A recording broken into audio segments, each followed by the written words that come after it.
Fiz aqui o sambinha Onda da Honda, em homenagem aos amigos motoqueiros que estão sofrendo aí com esse aumento de gasolina. Mas vamos ter fé que vai baixar. Vamos ter fé que já vai baixar, que eu estou sabendo que os homens já entraram no pré-sal e o negócio vai. Enquanto não baixa, a gente canta, né? A Onda da Honda, vamos lá.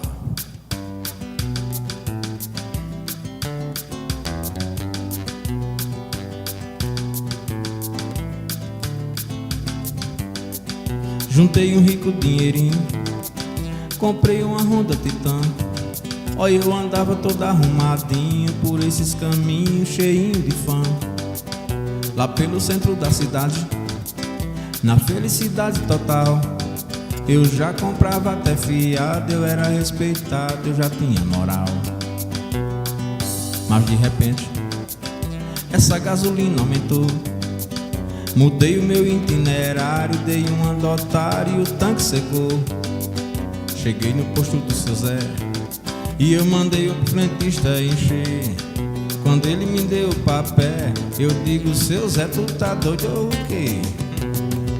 Deixei de onda, vendi a Honda, entrei num bar, meio sem defesa, sentei na mesa, chamei Tereza, peguei chorar. Fiquei de porre, morre não morre, quem me socorre, fui me deitar.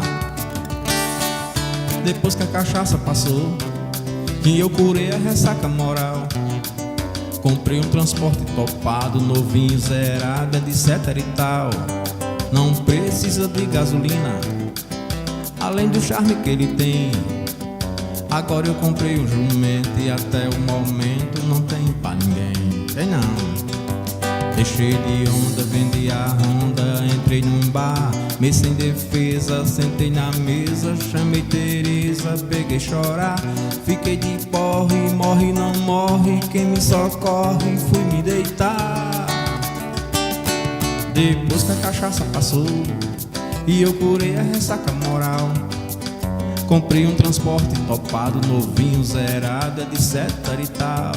Não precisa de gasolina, além do charme que ele tem.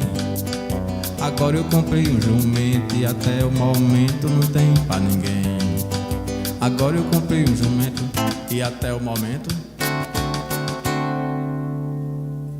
não tem pra ninguém.